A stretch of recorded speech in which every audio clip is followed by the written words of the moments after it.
मुझे खाना खाना है, मुझे पिज़्ज़ा खाना है, मुझे स्कूल जाना है, मुझे पानी पीना है, मुझे खाना बनाना है, मुझे होमवर्क करना है, मुझे किताब पढ़नी है।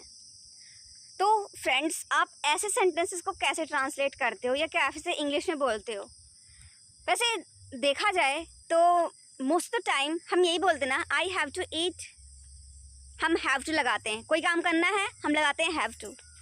बट ऐसा हमेशा नहीं होता, क्योंकि दोस्तों जब हम कोई काम, हमारी डिज़ायर होती है, ठीक है, तो हम वहाँ पे हमारी इच्छा होती है, मीन्स हम वो काम करना चाहते हैं, मीन्स वांट हम लगाते हैं। बट अगर सिचुएशन डिफरेंट हो जाती है, जब हमारी कंपल्शन हो जाता है हमारे लिए कोई काम करना, मीन्स कि वो कंपल्सरी हो जाता है काम करना, वो हमारी मजबूरी हो जाती है, तब हम वहाँ पे लगाते हैं कि आई हैव टू। जैसे कि मुझे खाना बनाना है।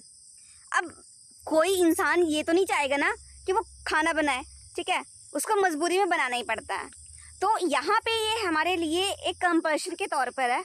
तो यहाँ पे हमें जो यूज़ करना है वो हैव टू यूज़ करना है कि I have to cook food. और अगर दूसरी तरफ बात की जाए कि मुझे खाना खाना है, अब खाना तो भाई हमारी डिज़ायर ही होती है, हमें खाना खाना ही होता है। मुझे पिज़्ज़ा खाना है, मुझे खाना खाना है, तो ये होता है हमारी विश या फिर हमारी डिज़ायर। तो हम कैसे बोल सकते हैं, I want to eat food, ठीक, I want to eat pizza, I want to drink tea. तो इस वीडियो का मेन पर्पस यही है कि आपको सिचुएशन देखनी है कि आप किस सिचुएशन में कोई टेंस यूज़ करते हो।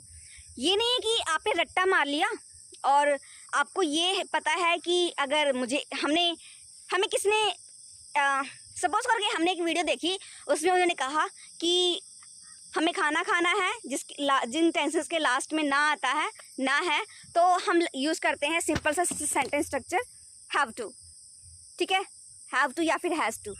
बट हर बार ऐसा होता नहीं है, क्योंकि जब हम इंग्लिश सीखते हैं यार, तो मोस्टली हम क्या करते हैं ना, हम ट्रांसलेशन मेथड यूज़ करते हैं और हम एक सेंटेंसेस को दिमाग में बिठा लेते हैं कि हाँ ये ऐसा है, तो इस सिचुएशन में हमको ऐसे ही करना है। बट नहीं, ऐसा सही नहीं होता।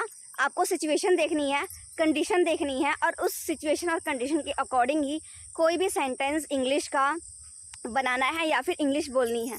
जैसे कि आपको चाय पीनी है, तो it's your desire, okay, it's not your compulsion. आप ये काम मजबूरी में नहीं कर रहे हो, आप चाहते हो कि मैं चाय पीना चाहता हूँ, तो इसको हमें बोलना है I want to drink tea, ठीक है, या फिर I want to take tea. और जो काम हमें मीन्स हमारे लिए डिज़ायर हो तो वॉन्ट, और अगर कंपल्शन हो तो हैव टू। मुझे इंग्लिश बोलना है, it's my desire, okay, I want to speak English. I have to do homework, मुझे होमवर्क करना है। मुझे कपड़े धोने हैं, I have to wash clothes, मुझे बर्तन धोने हैं, I have to do the dishes.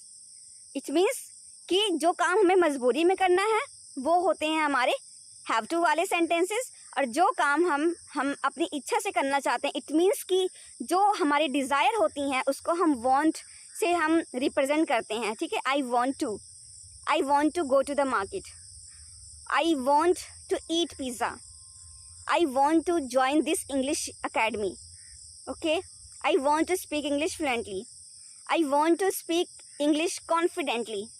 तो आई होप फ्रेंड्स कि आपको ये समझ आ गया हो और ये डिफरेंस समझ आ गया हो कि हमें रट्टाफिकेशन वाली हमें इंग्लिश नहीं सीखनी है, हमें कंडीशनल और सिचुएशनल इंग्लिश सीखनी है। जो कन्वेंशनल मेथड ऑफ टीचिंग है वो हमें फॉलो नहीं करना, हमें वो वे फॉलो करना है, वो तरीका फॉलो करना है जिससे हमारी इंग्लिश अच्छी तो बने और वो ज़िंदगी भर हमें याद रहे। ऐसा ना हो कि आज हमने कोई रूल सीखा, ठीक है, और कल हम उसको भूल गए। नहीं, जब आप कोई भी चीज़ सिचुएशन के बेस पर सीखते हो, ठीक है, उसके कंडीशंस अप्लाई करके अपनी लाइफ में उसको उन सेंटेंसेस को बोलने की प्रैक्टिस करते हो, तो आपके माइंड से वो सेंटेंसेस कभी हटते नहीं हैं और आपके माइंड में वो रूल एकदम बैठ जाते हैं और उसको आप एट अ टाइम कहीं भी और कभी भी यूज़ कर लेते हो। तो आई होप फ्रेंड्स कि आपको समझ आ गया हो कि ये वीडियो इसीलिए थी क्योंकि बहुत से लोग कंफ्यूज हो जाते हैं इस चीज़ पे। और we will meet in a next video, till then bye bye, keep watching and keep practising.